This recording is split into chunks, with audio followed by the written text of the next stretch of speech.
Hello, everyone, and welcome back to the Jesus Storybook Bible. We are on, I think it's chapter 21, and we're starting the New Testament. Jesus Storybook Bible. There it is. You can see it. I'm surprised Freckles isn't over here. Freckles, come here. Come say hi. She's wandering off. But anyway, yeah, we're here in the New Testament.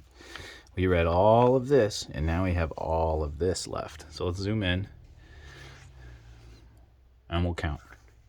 1, 2, 3, 4, 5, 6, 7, 8, 9, 10, 11, 12, 13, 14, 15, 16, 17, 18, 19, 20, 21.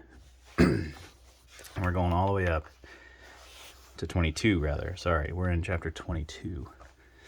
It helped to do a little bit of preparation for the reading of the Bible, wouldn't it? And we're going to go to, where is it? Here it is. Booyah. He's here. Here we go. He's here. The Nativity from Luke 1 and 2.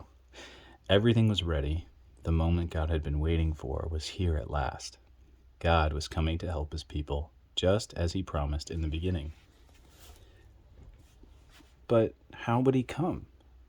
What would he be like? And what would he do? Mountains would have bowed down, seas would have roared, trees would have clapped their hands. But the earth held its breath. As silent as snow falling, he came in. And when no one was looking, in the darkness, he came. Now think about this. Jesus is the Prince of Heaven, right? He's the Son of God. He's arguably the most important person of all time. But he didn't get celebrated when he came. Like, he didn't have a giant parade when he came. He came super quiet in the dead of night. All right, onward. There was a young girl who was engaged to a man named Joseph. Joseph was the great, count them, great number 2, Freckles, great 3, great 4, great 5, grandson of King David. One morning, this girl was minding her own business when suddenly a great warrior of light appeared right there in her bedroom. There he is. That's him. He was Gabriel. That's Gabriel. And he was an angel, a special messenger from heaven. When he saw the tall, shining man standing there, Mary was frightened.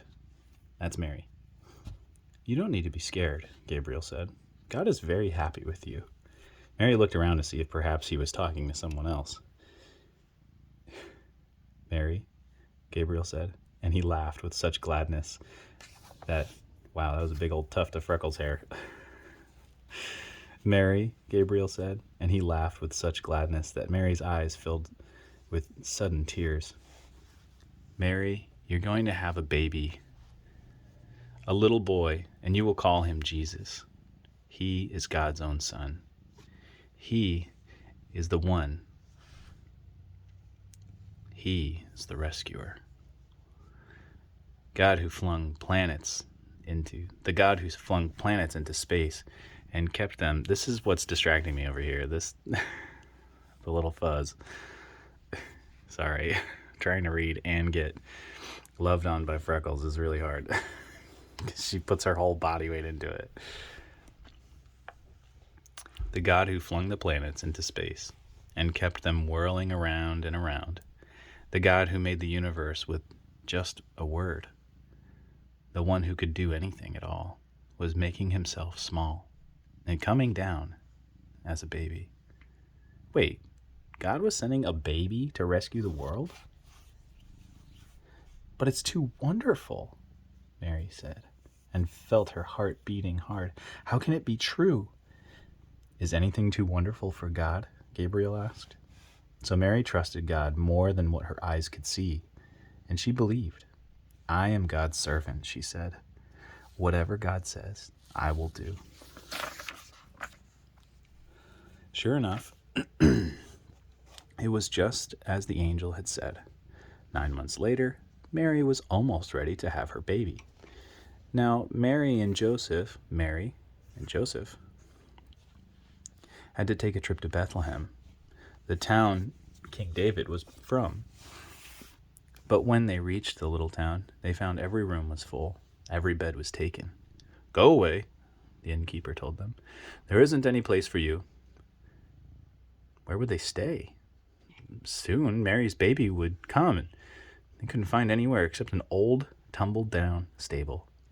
So they stayed where the cows and the donkeys and the horses stayed. And there, in the stable, amongst the chickens and the donkeys and the cows, in the quiet of the night, God gave the world his wonderful gift.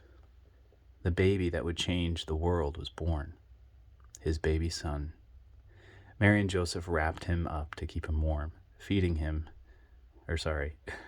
made a soft bed of straw, and they used the animal's feeding trough as a cradle. And they gazed in wonder at God's great gift, wrapped in swaddling cloths and lying in the manger. Mary and Joseph named him Jesus, Emmanuel, which means God has come to live with us. Because, of course, he had. And that's the end of chapter 22. So we're going to go back into this one, the light of the world. Get ready. We're going to start it in the next video. Thanks for watching.